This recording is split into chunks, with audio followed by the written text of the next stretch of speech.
My love for musicals came from Rodgers and Hammerstein and watching all the classics on VHS or at the local, community theater.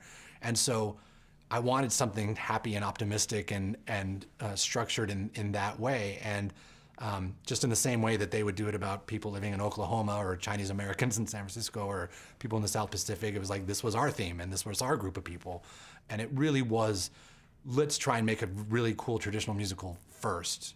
And then the Mormon thing was this sort of, oh, here's the one, let's do it about this. When Trey and I and Bobby started talking about Mormons, that aesthetic and that kind of the choice that the church makes to make that kind of their public image seems to just fit with musical theater. There's something about their attitude that just makes it look like they're about to burst into song. When you're doing the sort of happy-go-lucky Mormon, optimistic Mormon, it just plays right into the whole Rodgers and Hammerstein thing, because there's sort of Rodgers and Hammerstein Disney Mormon thing that all really go together.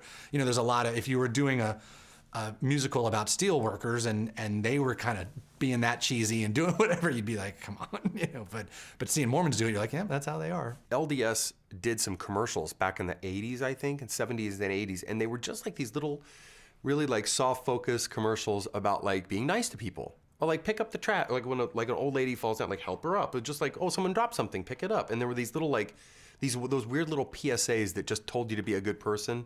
And at the end it would say, brought to you by the Church of Latter-day Saints. They played these on national television. And that's simultaneously totally goofy, totally cheesy, and also kind of weirdly noble that they did these commercials that were just like, hey, out there, like be nice to people.